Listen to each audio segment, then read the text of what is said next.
Here we are, bright and early at Victoria Coach Station. We're gonna do a tour today of a few of the raddest spots in England.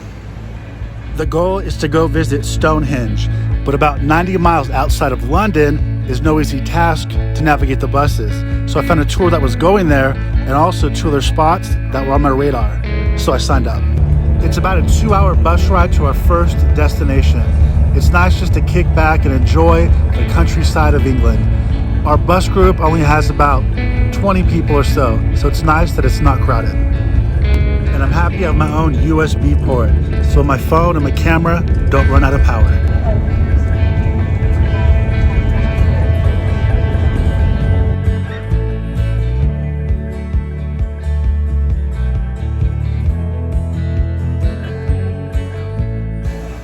Hey, this is Kevin. Welcome to the ancient Roman city of Bath. Aquae Sulis, as the Romans called it, was founded in the 1st century, with the city being built around the natural hot springs, which were used as a thermal spa. In the 18th century, King George I, II, and III developed it into a spa city known for its literature and art and constructed with its honey-colored Bath limestone. This famous street, the Royal Crescent, has 30 uniform Georgian townhouses built in the 1770s and are worth multi-millions of dollars each. Pretty incredible.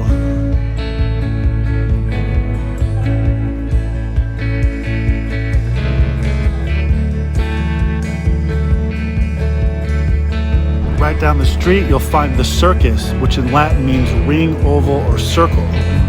Built by John Wood the Elder in 1754, it has 3 buildings of equal length with each segment facing an entrance. It's an historic ring of townhouses with 3 streets to come to the circle within. Taking a closer look, you can see emblems in the stonework of serpents, nautical symbols, and acorns. This building, with some of its adjoining streets, when looked from an aerial view, forms Masonic symbols. Bath is exceptional because it's the only city in the UK where the whole city is designated as a World UNESCO Heritage Site.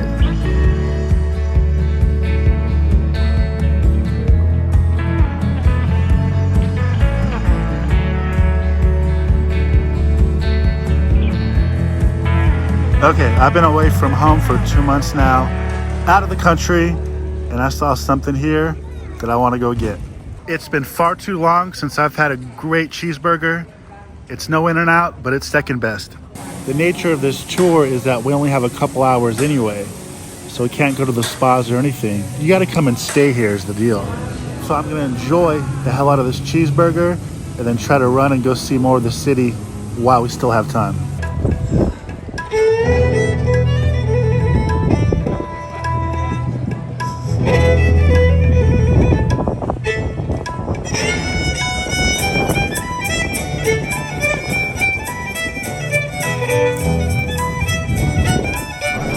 It's definitely a bonus to be able to come here, especially on a trip like this, but no justice. You need to come here and stay for a couple days or longer so you could truly experience the city.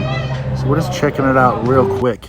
Speaking of real quick, check this out. So here's an actual one of the spas where you could experience the springs. Then there's the historic Roman baths, which you can tour, but you cannot swim. I'm gonna skip this and check out more of the city.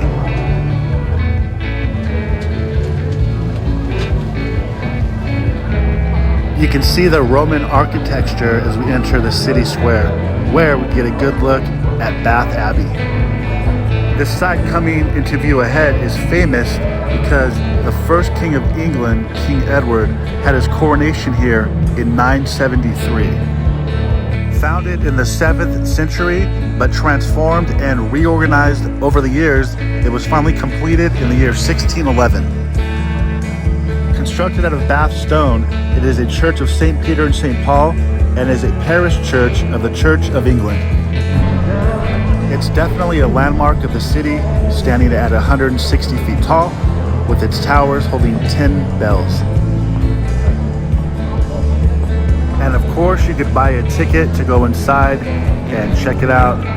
Or if you want to worship, you can go inside and pray for free, of course. But not today. Time is short. I've only got like 10 minutes or so left. Gonna cruise over and see something that's really famous here in the city that I've been wanting to check out. So it's not far from here.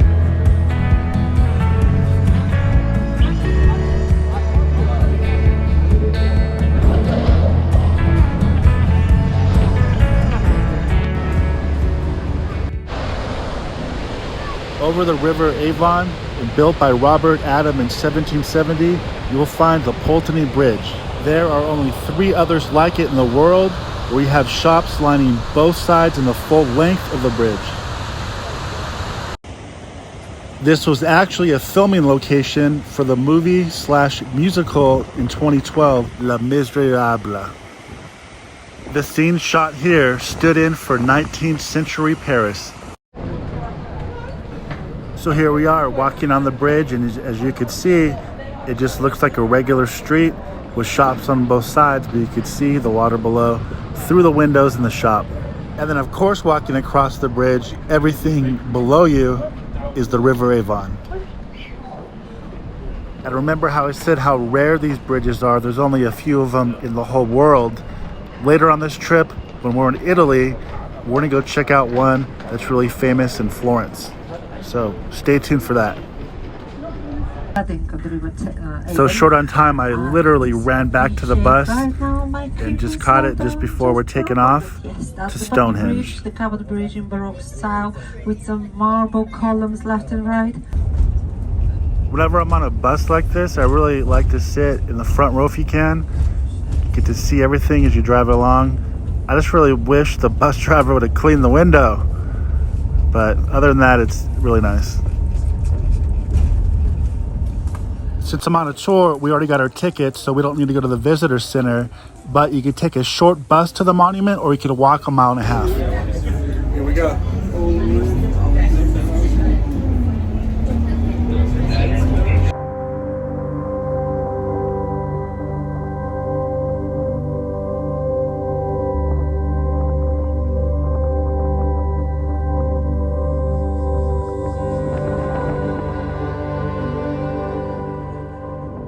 Awesome. Welcome to Stonehenge. Built by a people long ago, and like the pyramids, this is one of the most iconic sites in the world. Another UNESCO World Heritage Site. You're restricted from going inside near the stones unless you sign up for a very special tour. So cool.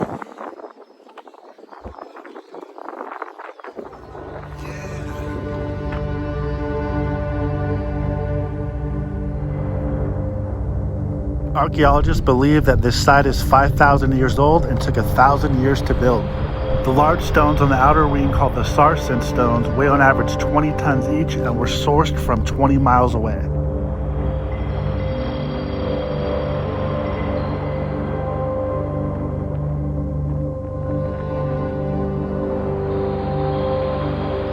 The smaller stones in the center, called the blue stones, have been traced to a quarry in southern Wales 120 miles away and weigh 2 tons each on average. The iconic trilithons were made with post and lintel construction. And what we're looking at today, there's only 25% of its original construction standing. There are many theories on why Stonehenge was built. The experts are certain that the stones were placed in such a way to align with the sun on the winter and summer solstices.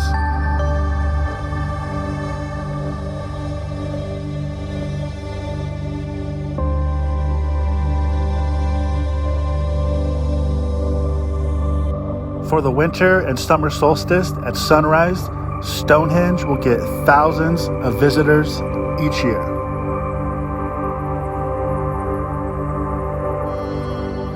Now that's rad. Built by aliens, no?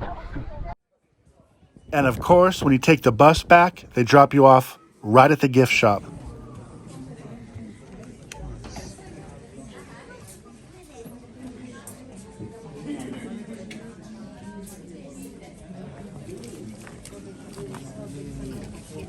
Nothing says Stonehenge more than your trilithon chocolates.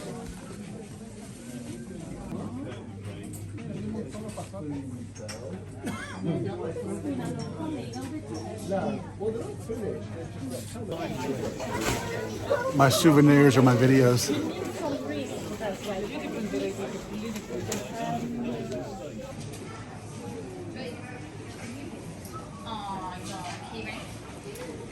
But here's what the visitor center looks like. Most people will come here if you didn't come on a bus already with tickets. Come here, get your ticket. You could use the restroom, get some information and something to eat.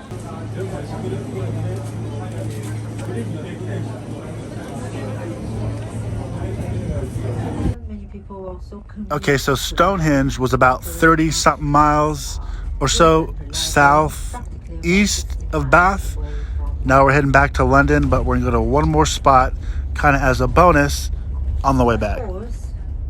And behind me is Windsor Castle. Buckingham Palace is the working residency for the monarchy. The Queen would come here on the weekends. I think King Charles probably does as well. Opposite Windsor Castle, you'll find Windsor Royal Station. It's a shopping mall.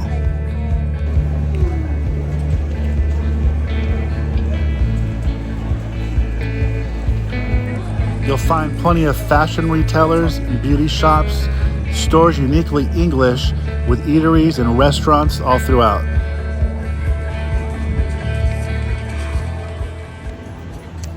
Short.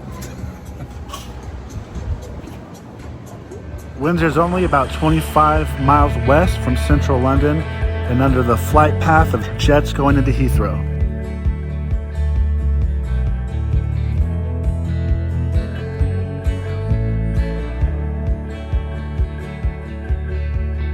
Established in the 11th century by William the Conqueror, it has 1,000 years of royal history. It's the oldest and largest occupied castle in the world. This trip just came here as a bonus. The castle is closed on Tuesdays and Wednesdays, which is today. But you definitely need to make sure you come back and spend several hours to tour it. But looking inside, I think that's St. George's Chapel. That is where Queen Elizabeth II is buried, along with other monarchs like Henry VIII. It's also where Harry and Meghan got married. Wow, there's so much history here.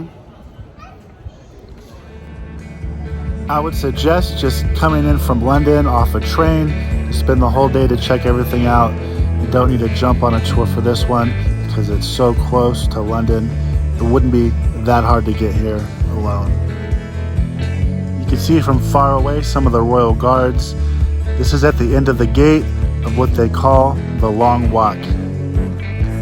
This is the state entrance into the castle, and in 1660, King Charles II, during the restoration of the monarchy, had elm trees double planted the whole length of the walk. The Long Walk is 2.64 miles long, and there's a look back at the castle as we leave and our tour ends. Now we're heading back to London. The tour was over 11 hours long, so you can see there's not much time to do everything, but at least we got to spend most of the time at Stonehenge and got a taste of Windsor and Bath as well.